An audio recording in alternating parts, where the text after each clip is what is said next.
ಎಲ್ರಿಗೂ ನಮಸ್ತೆ. ಇದು ಅರಿವು ಕೇಂದ್ರ ಗ್ರಂಥಾಲಯ ಸೊಕ್ಕೆ ಗ್ರಾಮ ಪಂಚಾಯತಿ ಬಿಲ್ಡಿಂಗು ರಿಪೇರಿ ನಡೀತಾ ಇದೆ. ಈ ಪಕ್ಕದಲ್ಲೇ ಒಂದು ಸ್ವಂತ ಕಟ್ಟಡ ಇಲ್ಲ ಇದಕ್ಕೆ, ಬಟ್ ಅಲ್ಲಿಗೆ ಸುಮಾರು ಸಾಮಗ್ರಿಗಳು ಮತ್ತು ಅದಕ್ಕೆ ಸಂಬಂಧಪಟ್ಟ ಬುಕ್ಗಳಿದಾವೆ. ಅದನ್ನು ನಿಮಗೆ ತಿಳಿಸ್ತಾ ಹೋಗ್ತೀನಿ. ಅದ್ರ ಮಾಹಿತಿ ಕೇಳೋಣ ಬನ್ನಿ. ಸರ್, ಅಕ್ಕ ನಮಸ್ತೆ. ನೀವಿಲ್ಲಿ ಏನು ಕೆಲಸ ಮಾಡ್ತಾ ಇರೋದು? ಜೋರ ಮಾತಾಡ್ಬೋದಾ? ಮೇಲ್ವಿಚಾರಕರು. ಈಗ ಇದು ಡಿಜಿಟಲ್ ಲೈಬ್ರರಿ ಆಗಿದೆ ಅಂತ ಕೇಳ್ಪಟ್ಟು, ಇಲ್ಲಿ ಏನೇನೆಲ್ಲ ಸೌಲಭ್ಯ ಇದೆ ಓದೋದಕ್ಕೆ ಜನಗಳಿಗೆ?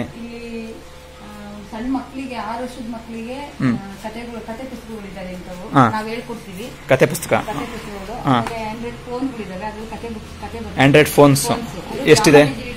ಕೊಟ್ಟಿರೋದು ಎಷ್ಟು? 4 ಫೋನ್ ಇದೆ. ಓಕೆ. ಆ ಫೋನ್ ಅಲ್ಲಿ 6 ವರ್ಷದ ಮಕ್ಕಳಿಂದ ಕತೆ ಇದಾವೆ. ಆಮೇಲೆ ಸ್ವಲ್ಪ ಜೋರ ಮಾತಾಡ್ಬಿಟ್ರಿ. 8, 9, 10ನೇ ತರಗತಿ ಸೆಕೆಂಡ್ ಇಯರ್ PUC ಮಕ್ಕಳಿಗೆ ಯೂಸ್ ಆಗಂತ PDF ನೋಟ್ಸ್ ಇದಾವೆ, ಆಡಿಯೋ ವಿಡಿಯೋಗಳಿದಾವೆ. ಬಂದು ಮಕ್ಕಳೆಲ್ಲ ಯೂಸ್. ಪುಸ್ತಕಗಳು ಕಾದಂಬರಿ ಬುಕ್ಸ್ ಇದಾವೆ, ಕವನ ಸಂಕಲನಗಳಿದಾವೆ, ಆಮೇಲೆ ಕಾಂಪಿಟೇಟಿವ್ ಎಕ್ಸಾಮ್ ಸಂಬಂಧಪಟ್ಟಂತೆ ಇದಾವೆ. ಆಮೇಲೆ ಮಕ್ಕಳು ಕತೆ ಪುಸ್ತಕಗಳಿದಾವೆ, ಆಮೇಲೆ ಇದು ಆಧ್ಯಾತ್ಮ ಪುಸ್ತಕಗಳಿದಾವೆ. ಆಮೇಲೆ ಇವು ರೈತರಿಗೆ ಸುಮಾರು ಸಂಬಂಧಪಟ್ಟಿದಂತವು ಸ್ವಲ್ಪ ಇದಾವೆ. ತೋರಿಸಬಹುದವ? ಓಕೆ. ಇನ್ನು ಡಿಪಾರ್ಟ್ಮೆಂಟ್ ಇಂದ ತರಿಸ್ಕೊಂಡಿಲ್ಲ ಇದನ್ನ? ನೆಕ್ಸ್ಟ್ ಮುಂದಿನ ದಿನಗಳಲ್ಲಿ. ಇದ್ಯಾವ್ದು ಇನ್ನೊಂದು ಬುಕ್ ಹೇಳಿದ್ರಲ್ಲ, ಅದು ಅವರು ತೋಟಗಾರಿಕೆ ಮತ್ತು ಬೇಸಾಯ. ಅದನ್ನ ನೀವೇನೋ ಹೇಳಿದ್ರಿ, ಇದು ಶಾಂತಕುಮಾರ್ ಅಂತ ಇವ್ರು ಕೊಟ್ಟಿರೋದಾ?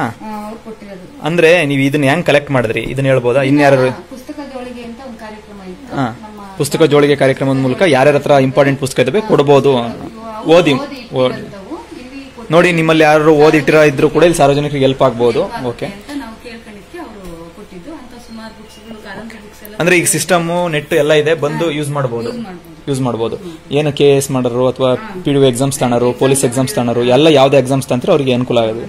ಸರ್, ನೀವು ಲೈಬ್ರರಿಯಲ್ಲಿ ಇರ್ತೀರಾ, ನಿಮ್ಗೆ ಇಲ್ಲಿನ ವ್ಯವಸ್ಥೆ ಬಗ್ಗೆ ಇನ್ನೇನು ಬದಲಾವಣೆಗಳು ಬೇಕು?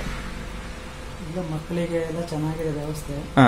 ಮತ್ತೆ ಓದೋರಿಗೆ, ಕಾಂಪಿಟೇಟಿವ್ ಎಕ್ಸಾಮ್ ತಗೊಳ್ಳೋರಿಗೆ ಎಲ್ಲರಿಗೂ ಚೆನ್ನಾಗಿ ವ್ಯವಸ್ಥೆ ಇದಾವೆ. ಜನಗಳು ಇದನ್ನು ಉಪಯೋಗಿಸ್ಕೋಬೇಕು. ಇದು ಸ್ವಂತ ಬಿಲ್ಡಿಂಗ್ ಇನ್ ವಿಚಾರಕ್ಕೆ ನೀವೇನೋ ಹೇಳ್ತಾ ಇದ್ರಿ, ಅದನ್ನ ಹೇಳ್ರಿ. ಇಲ್ಲಿ ಊರೊಳಗೆ ಒಂದು ಗ್ರಂಥಾಲಯ ಇದೆ.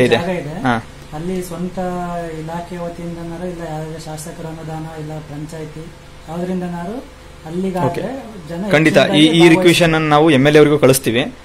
ಅವ್ರಿಗೇನಾದ್ರು ಅನುದಾನ ಇದ್ರೆ ನಮಗೆ, ಅಥವಾ MP ಅವರಿಗೂ ಒಂದು ಸ್ವಂತ ಬಿಲ್ಡಿಂಗ್, ಇದಕ್ಕೆ ತಂದೆ ಆದ ಸ್ವಂತ ಬಿಲ್ಡಿಂಗ್. ಈಗ ನೀವು ಬಾಡಿಗೆ ಇದ್ದಂಗಿದ್ದೀರಾ. ಓಕೆ. ಇನ್ನು ಹೆಚ್ಚಿನದಾಗಿ ಜನ ಬರ್ಬೋದು, ಇಲ್ಲಿ ಯೂಸ್ ಮಾಡ್ಕೊಬಹುದು. ಮತ್ತೆ ಇನ್ನು ಏನಾದರೂ ಮಾಹಿತಿಗಳಿದ್ರೆ ನೀವು ಸಂಬಂಧಪಟ್ಟ ಇಲಾಖೆಯವರು ತಿಳಿಸಬಹುದು ನಮಗೆ.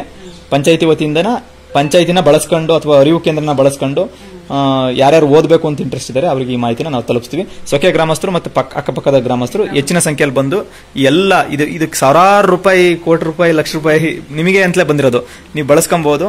ಓದೋ ಹುಡುಗರು ಇಲ್ಲಿ ಬಂದು ಆರಾಮಾಗಿ ಓದ್ಕೊಬಹುದು. ಟೈಮಿಂಗ್ಸ್ ಒಂದು ಹೇಳ್ಬಿಡ್ರಿ. ಸೋಮವಾರ, ಮಂಗಳವಾರ ರಜೆ ಇರುತ್ತೆ. ಇನ್ನ ಶುಕ್ರವಾರ ಅಂದ್ರೆ ಪ್ರತಿ ವಾರ ಸೋಮವಾರ ರಜೆ ಇರುತ್ತೆ. ಆಮೇಲೆ 2ನೇ ಮಂಗಳವಾರ, 4ನೇ ಮಂಗಳವಾರ ರಜೆ ಇರುತ್ತೆ. ಗೌರ್ಮೆಂಟ್ ಹಾಲಿಡೇಸ್ ರಜೆ ಇರುತ್ತೆ. ಬಾಕಿ ದಿನ ಟೈಮಿಂಗ್ಸ್ ಬೆಳಗ್ಗೆ 9 ರಿಂದ 1, ಮಧ್ಯಾಹ್ನ 3 ರಿಂದ 7. ಓಕೆ. ತುಂಬಾ ಚೆನ್ನಾಗಿ ಮೇಂಟೈನ್ ಮಾಡಿದಿರಾ, ಧನ್ಯವಾದಗಳು. Okay, thank you.